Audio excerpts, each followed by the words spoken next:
This is for my service providers, per usual.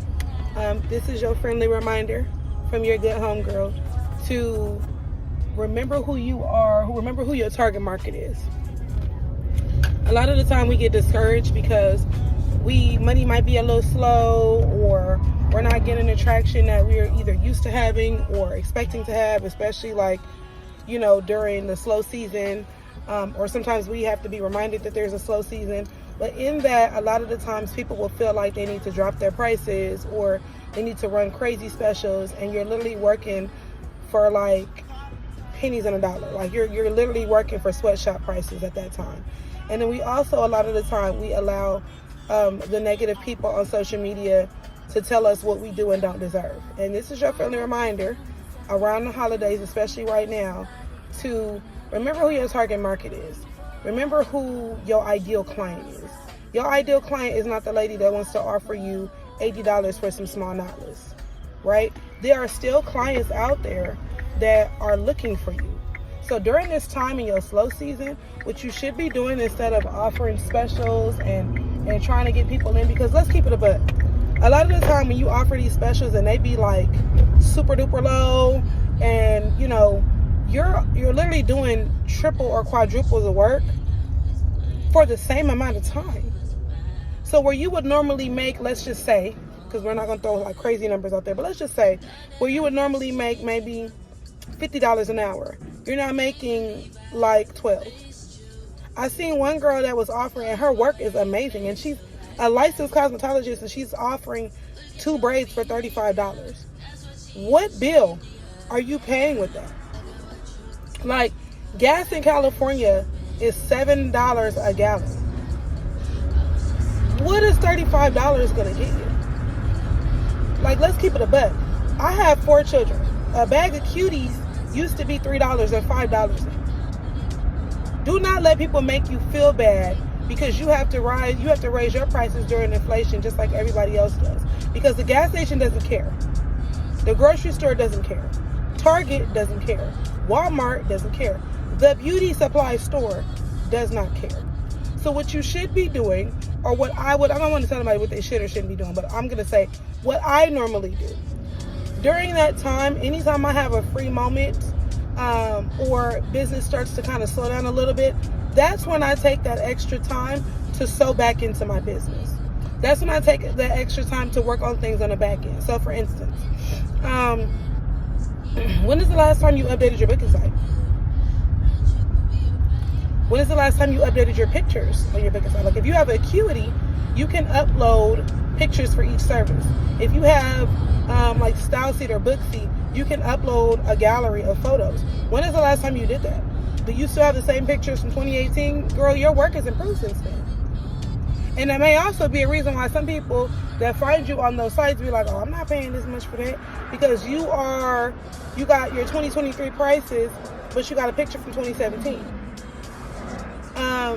Another thing is when you have those slow moments, are you looking at what's going on in our industry? There's new products and services, and there's new laws from the board, and there's new state board policies and things like that. Have you looked into that? There may be new sanitation measures. Have you looked into those? Another thing that I do to keep myself sharp, let's say I'm not, for instance, it's been braid season. Braid season has been extended because people would rather, pay their money one time and not see you for another six weeks, and that's perfectly fine, right? So making sure that those other styles that you like to do, that you're still staying up on plan on those. Watch them tutorials. Watch those Watch Me Slay videos. I love making those. Learn new techniques, practice those. Pull out your mannequin head. If you're a lash tech, practice on your fans. Practice new mapping.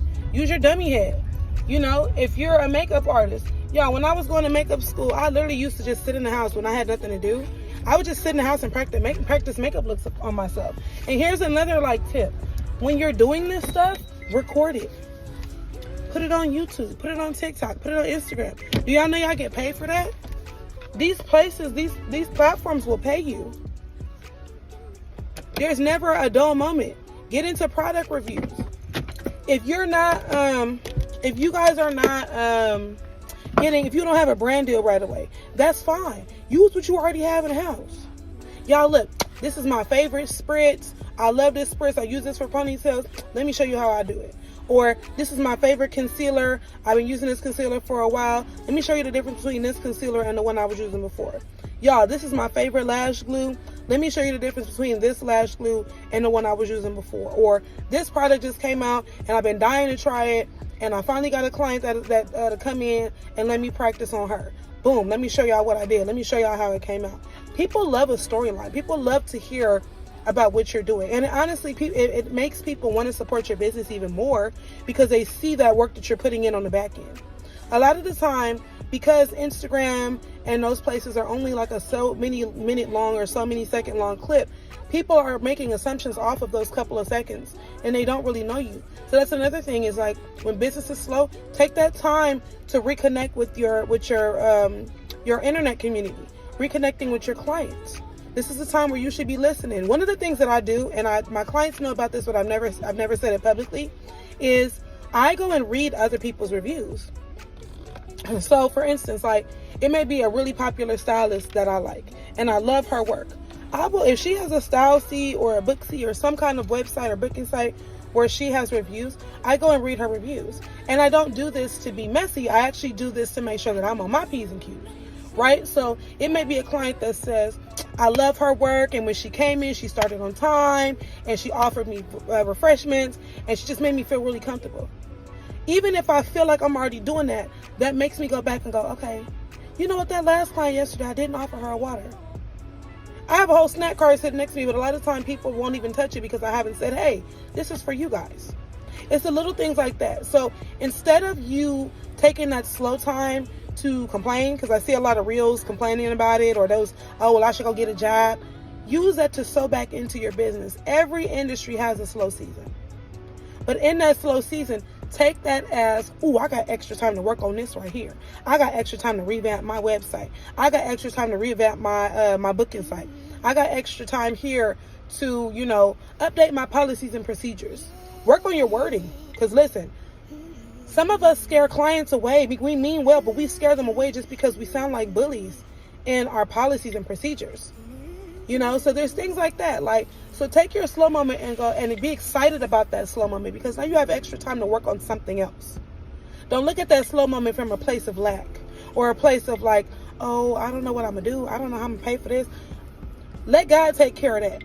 You work on what you can work on. If you guys, if this has been helpful to you, please leave it in the comments and let me know. I pray you guys all have a beautiful day, and I will talk to y'all later. Bye.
Call a taxi.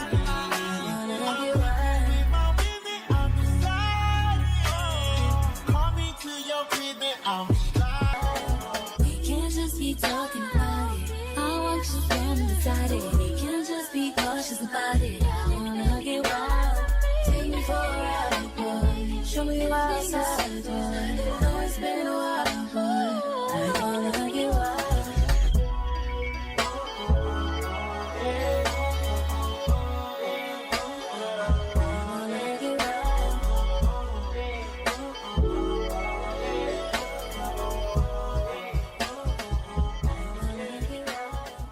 What have you become?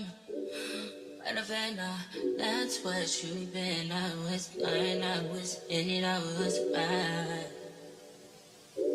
Oh, I thought that I was changing you.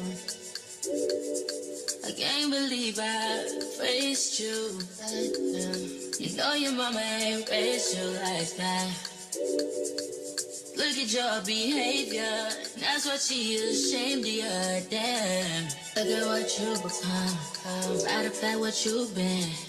I was just blind, I was just so in it, I was just so committed. No, I don't regret it, I learned what love is once I let it go, let it go, let it go. Let it go, 'cause you're doing too much and you're dying. But when I know it's you, when you try to hold on to my attention, won't you let it go? Let it go, let it go, let it go. Hey, yeah, 'cause you're doing too much and you're trying too hard, trying to get a reaction. I am a child, so I cannot be touched. You have something big good and you want it bad and you need it. I don't want to be feeling dead, so I said that I was needing. I thought you would be real, I thought you would be right. Talking all that tough shit, then you gon' go down.